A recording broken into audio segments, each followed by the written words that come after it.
Assalamualaikum dan salam sejahtera kepada semua anak murid cikgu. Okey, hari ni kita nak tengok, cuba tengok kat sini kat slide ni, kita tengok bab 8 iaitu tajuk dia membina kemakmuran negara. Kalau dalam buku teks kamu, boleh tengok muka surat 164. Okey, 164. Okey, jom kita tengok. Untuk bab 8 ni, kita tengok secara overall dia. Apa yang kamu akan belajar ialah pertama, tajuk dia membina kemakmuran negara. Okey, 8.1 pembentukan dasar ekonomi baru DEB. Yang 8.2 pelaksanaan DEB itu sendiri. 8.3 pembentukan dasar pembangunan nasional iaitu DPN. 8.4 pelaksanaan DPN dan 8.5 pencapaian DEB dan DPN. Okey, ini secara ringkas apa yang kamu akan belajar dalam bab 8. Hari ini cikgu just nak sentuh 8.1 ni sahaja, iaitu pembentukan dasar DEB. Kita akan tengok latar belakang dia pembentukan DEB, matlamat DEB. Make sure kamu boleh ingat matlamat DEB tu yang penting. Okey, next. Jom kita tengok 8.1. Tajuk dia, fokus dia adalah pembentukan dasar ekonomi baru iaitu DEB. Ingat, DEB, kalau cikgu sebut DEB, itu adalah dasar ekonomi baru. Okey, DEB pertama. Buku teks boleh rujuk muka surat 166. Okey. Okey, pertama. DEB ni, dia dilaksanakan dalam tempoh 20 tahun. Okey, iaitu daripada tahun 1970 sampailah 1990. Yang mana dia dilaksanakan dalam tempoh 20 tahun tu sebagai rancangan pembangunan ekonomi dan perpaduan negara. Maksudnya, kenapa DEB dilaksanakan tu untuk dia adalah proses dalam rancangan pembangunan ekonomi dan juga untuk dalam perpaduan negara. Okey, so daripada tahun 1970 sampai 1990. Yang kedua, DEB dilancarkan melalui rangka rancangan jangka panjang pertama iaitu RRJP1. Rangka rancangan jangka panjang pertama ni merangkumi 4 rancangan pembangunan 5 tahun Malaysia, iaitu rancangan Malaysia kedua, start dia rancangan Malaysia kedua. Kenapa kedua? Kenapa bukan pertama? Sebab yang kedua tu start 1971. So yang DEB ni 1970 kan? DEB ni dia startnya merangkumi 4 rancangan. Start pada rancangan Malaysia kedua, rancangan Malaysia ketiga, rancangan Malaysia keempat dan rancangan Malaysia kelima. Kelima stop 1990. So merangkumi 4 rancangan tu. Okey, yang ketiga. Tujuan DEB dilaksanakan adalah untuk apa? Pulihkan ketidakseimbangan sosioekonomi, maksudnya berlaku ketidakseimbangan dari segi ekonomi, sosioekonomi, yang mana wujud antara kaum, antara wilayah atau antara negeri, antara kawasan dalam wilayah tu ataupun antara kawasan dalam negeri yang sama. So itu sebab wujudnya di dasar ekonomi baru. Okey, kita tengok lagi lanjut. Okey, latar belakang dia, latar belakang pembentukan DEB. Okey, pada tahun 1970, Januari 1970, Majlis Perundingan Negara, MAPEN ditubuhkan. Yang ini MAPEN kita dah belajar kan hari tu. Yang masa ditubuhkan, dia yang cadangkan rukun negara. Ingat lagi? So, MAPEN ni di bawah under siapa? Mageran. Mageran, Majlis Gerakan Negara, Mageran. So, Mageran tubuhkan MAPEN, Majlis Perundingan Negara, dan Majlis Perundingan Negara ni berbincang, ditubuhkan dan membincang. Okey, MAPEN yang dua. MAPEN dianggotai oleh pelbagai lapisan masyarakat. Okay, yang ini kamu boleh rujuk muka surat 157. Yang mana dalam muka surat 157 tu kamu boleh nampak anggota MAPEN adalah daripada pelbagai lapisan masyarakat, yang mana kita yang pastinya dia ada badan-badan profesional, kumpulan profesional, guru termasuk dalam MAPEN juga. Okay, guru, badan profesional, kumpulan minoriti, akhbar, perkhidmatan awam. So tengoklah sini muka surat 157. Okey, MAPEN adakan garis panduan bagi kerjasama antara kaum dan integrasi nasional. Okey, kenapa buat macam ni?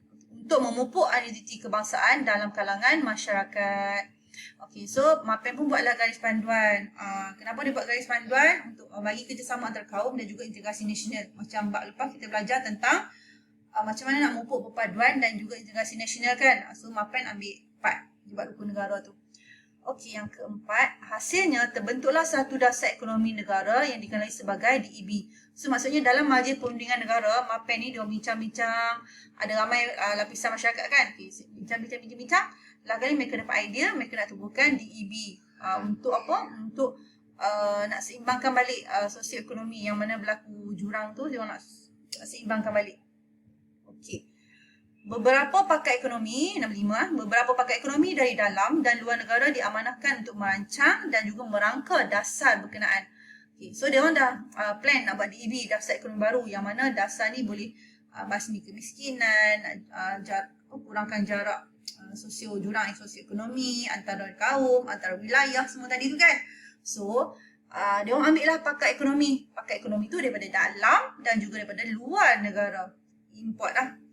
Okey, antara pakar terlibat, dia bagi 3 nama je kat sini. Rais Saniman daripada Malaysia, Dr. Rais Saniman, Dr. Gers Fallan daripada Norway, Dr. Jack R. Parkinson. Kamu ingatlah Dr. Rais, Dr. Fallan dan Dr. Parkinson. So, Dr. Parkinson daripada Britain, Dr. Fallan ni daripada Norway. Okay, so, gabungan mereka ni membincangkan apa perlu ada dalam DEB. So, mereka buatlah. Okay, so kita tengok. Okay, ini berkaitan dengan matlamat dasar ekonomi baru, matlamat DEB. Apa tujuan, apa matlamat, apa fokus DEB sebenarnya?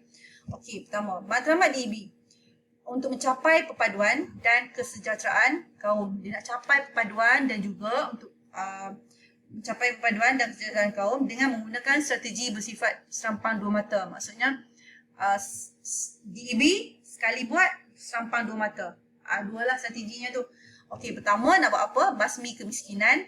Yang kedua, susun semula masyarakat. Okey, kita tengok pertama dulu.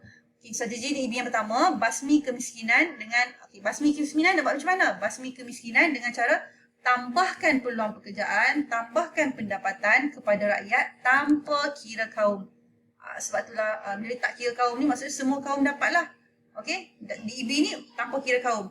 Dia nak basmi kemiskinan, tambahkan pendapatan, banyakkan peluang pekerjaan diberi kepada semua rakyat tanpa kira kaum. Okey, yang seterusnya strategi DEB yang kedua, dia nak susun semula. Dia nak susun semula untuk kurangkan dan juga hapuskan pengenalan kaum ikut fungsi ekonomi. Dia nak susun semula masyarakat tu. So dia nak hapuskanlah pengenalan kaum ikut fungsi ekonomi. Macam dulu kita tahu kalau getah kaum India, kalau padi kaum Melayu, kalau berniaga perniagaan tu kaum Cina. So sekarang ni dia nak susun semula masyarakat tu. Okey, yang keempat, terdapat isu berkaitan dengan rancangan membasmi kemiskinan dan juga menyusun semula masyarakat semasa DEB dilancarkan. Maksudnya masa DEB dibuat ni, bila dia cek balik ada beberapa isu ataupun beberapa perkara yang berbangkit terhadap DEB ni. So, kita tengok apa isu dia. Okey, isu dia yang pertama adalah berkaitan dengan sosioekonomi. Semua ayat depan sama. Okey, pertama, jurang sosioekonomi antara bumi putera dengan bukan bumi putera. So berlaku jurang. Jurang tu maksud jarak lah. Okay, jurang ekonomi antara bumi putera dengan bukan bumi putera. So maksudnya dia orang tak sama. Berlaku perbezaan. Maksudnya kewangan lah. Sosioekonomi kan kewangan kan. So jurang ekonomi bumi putera dengan kaum bumi putera. Yang kedua, jurang sosioekonomi antara siapa? Pantai Timur, kawasan Pantai Timur dengan kawasan Pantai Barat. Pantai Timur macam Kelantan, Terengganu tu. Okay, so Pantai Timur dengan Barat. Yang mana barat lebih maju daripada timur. Maksud macam itulah. Lepas tu jurang sosial yang ketiga, jurang sosioekonomi antara masyarakat desa dengan masyarakat bandar. So maksudnya masyarakat luar bandar, desa yang duduk dekat pendalaman tu. So sosioekonomi mereka dengan bandar berlaku jurang ekonomi. Dan yang keempat, jurang ekonomi antara negeri. Ada negeri yang kaya, ada negeri yang miskin. Macam itulah. So ini antara isu empat isu sosioekonomi yang apabila mereka nak buat DEB, so ini adalah isu yang berbangkit. Jurang sosioekonomi antara bumi putera dan bukan bumi putera, jurang sosioekonomi antara pantai timur dan pantai barat, jurang sosioekonomi antara masyarakat desa dan bandar, satu lagi jurang sosioekonomi antara negeri.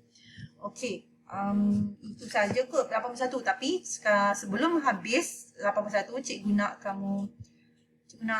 ulang balik tentang matlamat DEB, yang mana matlamat DEB sangat penting dan penting.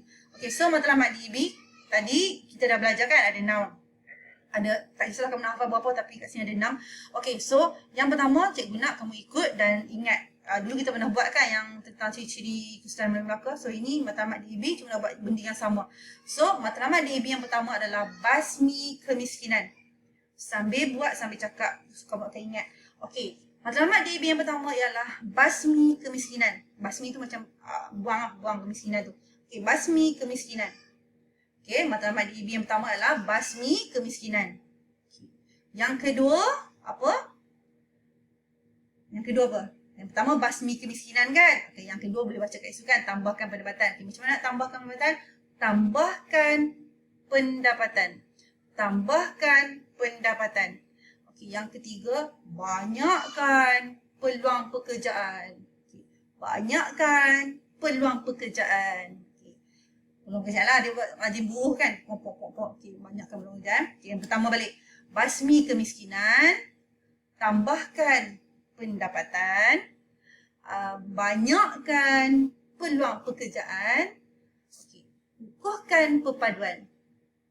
Yang keempat, ukuhkan perpaduan. Okay. Yang kelima, susun semula masyarakat. Susun semula masyarakat. Dan yang terakhir adalah hapuskan pengenalan kaum ikut fungsi ekonomi. Yang keenam apa? Hapuskan pengenalan kaum ikut fungsi ekonomi. So, kita ulang sama-sama.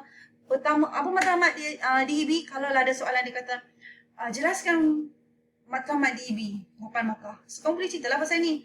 Okey, pertama, membasmi kemiskinan ataupun basmi kemiskinan. Okay, yang kedua, tambahkan pendapatan. Yang ketiga, banyakkan peluang pekerjaan. Okay. Yang keempat, ukuhkan perpaduan. Ukuhkan perpaduan. Yang kelima, susun semula masyarakat. Susun semula masyarakat.